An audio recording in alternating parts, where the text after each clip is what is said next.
In this video, we'll learn about yoga history. Yoga's become quite trendy these days as practitioners in their yoga pants and mat head toward the popular yoga studios to attend their weekly yoga session. What many of these fashionable yogis probably are unaware of is the long history of yoga, dating back to ancient times in India and its spiritual roots. Most of what we think of as yoga only dates back 150 years. While people today practice yoga for their health, its roots are entwined in rich spiritualism that took a lifetime to master. For ancient yogis, yoga was a way of life. Mention of yoga first appeared around 1500 BC in Hindu literature. The first writings in the traditional Sanskrit, the term yoga, which means yoke, frequently refers to a dying warrior rising to heaven and reaching a higher power. The original concept of yoga was clearly to elevate those who deserved it to a higher level, to connect the individual to the universe as a whole.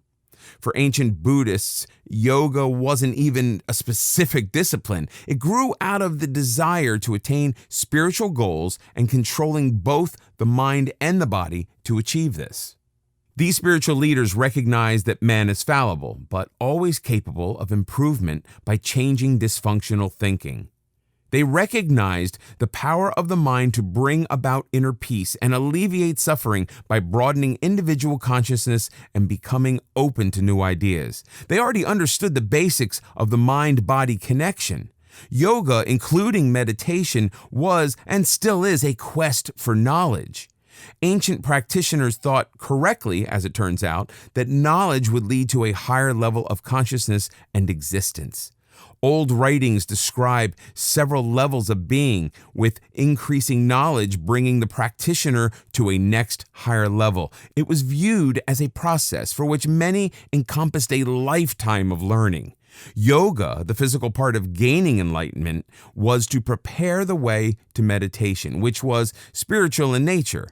The physical side of yoga began to emerge around 500 AD. By the 3rd century, yoga was an accepted Buddhist practice involving a spiritual quest through meditation.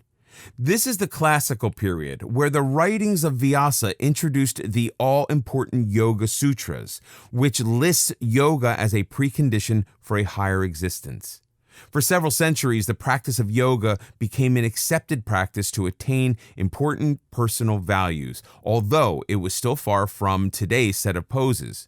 More meditative, it was intended to help transcend human suffering and rise above it. It was also used to broaden or deepen consciousness as a path to personal enlightenment. Yoga was seen as a means to overcome destiny and regain control of the self. The beginning of training and controlling the mind is clearly emerging. Up to the 15th century, while the West was in a state of constant strife and war, Eastern Buddhism focused on peace of mind. The difference between a Western and Eastern mind is becoming more noticeable. By this time, the emphasis of yoga shifts from transcending pain to reaching a higher plane of existence. Man himself is to become a deity. By the 8th century, Hatha Yoga, a mix of poses and meditation, came into practice. It's the beginning of modern yoga as we know it today. Modern yoga. Yoga, the old spiritual quest of Buddhism, didn't reach the West until the 19th century. This coincided with an interest in Indian culture as a whole due to the burgeoning spice trade.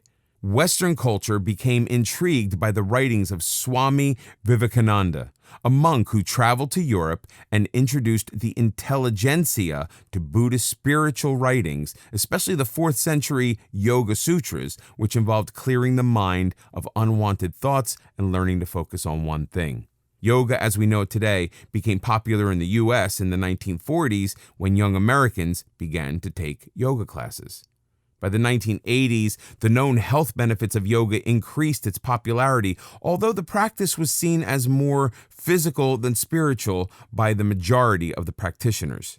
By the 21st century, the devotees of American yoga have increased from 4 million at the turn of the century to 20 million by 2011. This increase in popularity is mainly due to the increased scientific studies of the numerous benefits of yoga, especially the alleviation of stress.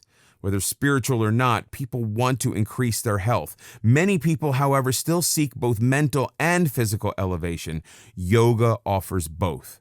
While mastering the physical aspects of yoga is important, it's equally crucial not to lose sight of the spiritual benefits. Yoga is more than posting adorable selfies on Instagram. Thousands of years ago, yoga was a preparation for the spiritual enlightenment of meditation. It was intended to prepare and relax the body for meditative practice. It's important not to lose sight of that. To achieve your spiritual side, keep in mind the 7 spiritual laws of yoga. 1. You have unlimited potential. The purpose of yoga is to reach a high level of consciousness. 2. The universe is filled with abundance. To receive, learn to give. 3. Understand the universal law of cause and effect known as karma. Your actions, whether positive or negative, will be returned in equal measure. 4. Don't resist life's forces. Your desires will manifest themselves when you least resist. 5. Be clear on what your desires and intentions are. 6. Stop struggling and remain open to all opportunities that come your way. 7. Know what your true purpose in life is. Meditation, which will be discussed in the final chapter, will help you achieve the spiritual laws of yoga.